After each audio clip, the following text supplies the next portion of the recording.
नागपुर में एग्रोविजन के मंच से सुधीर मुनगंटीवार ने किसानों और समाज से जुड़ी कई अहम मुद्दों पर बात की है।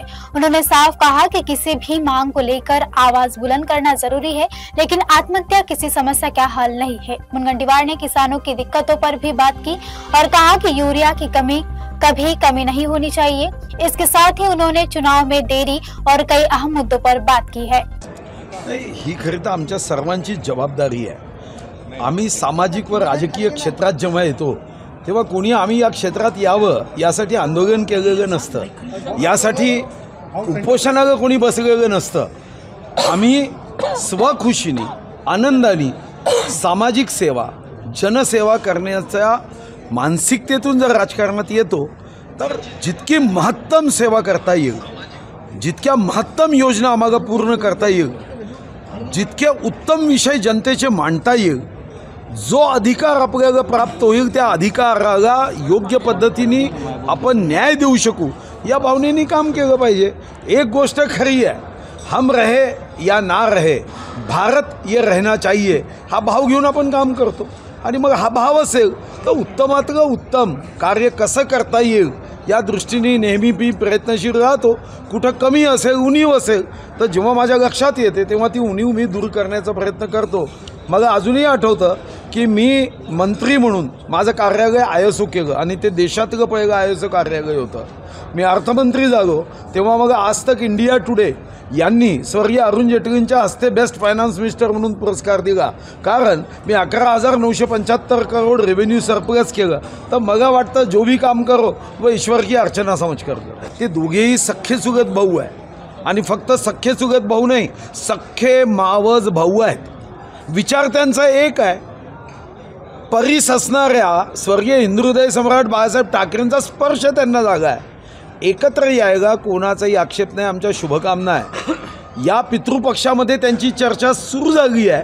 नवरात्रीमध्ये ही चर्चा परमनंट स्वरूपामध्ये संपावी, त्यांनी एकत्र यावं, एका मंचावर यावं आणि एका मंचावर येऊन चांगल्या गोष्टीसाठी जनतेचा आवाज बनावा यासाठी आमची सदिच्छा आहे। आता प्रश्न राहिला की निवडणूक जिंकायच्या की नाही, तर जिंकायच्या असेल तर भूमिका बदलावी लागेल, लोकहितासाठी काम करावं लागेल।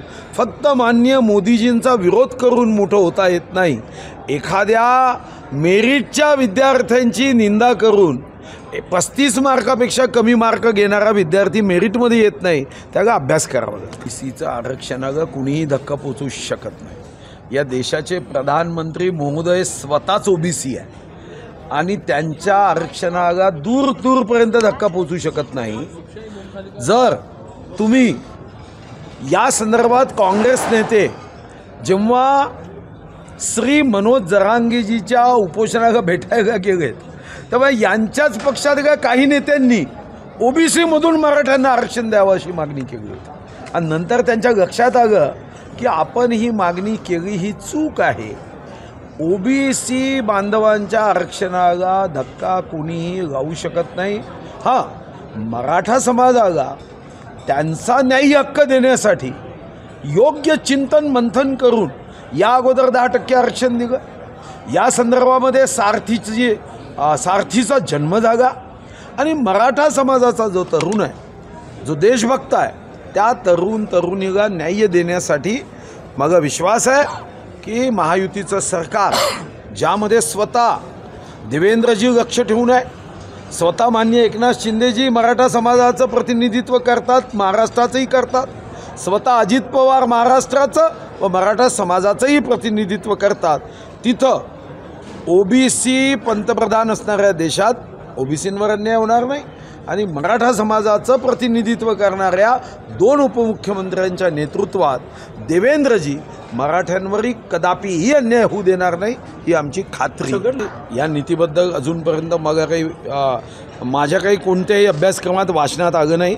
तुम्ही त्यांनाच हा प्रश्न विचारला तर जास्त चांगलं होईल आणि कॅबिनेटमध्ये ते प्रश्न मांडत असतील, कारण या अगोदर मी सुद्धा मंत्री म्हणून काही वर्ष काम केलं तेव्हा भुजबळ साहेब माझ्या बाजूला बसायचे। हे खरं आहे की ओबीसी समाजासाठी आग्रही भूमिका नेहमी ते मांडायचे, आत्ताही कॅबिनेटमध्ये ते मांडतील, पण आत्ता त्यांची भूमिका जी आहे त्यावर तेच जास्त प्रकाश पाडू शकेल, कारण सरकारची भूमिका जी जाणवते ती स्पष्ट आहे आणि मुख्यमंत्री महोदयांच्या अनेक मुलाखतीमधूनही ती भूमिका स्पष्ट झाली आहे की ओबीसी बांधवांच्या आरक्षणाला सुईच्या आग्रा इतकाही धक्का लागणार नाही.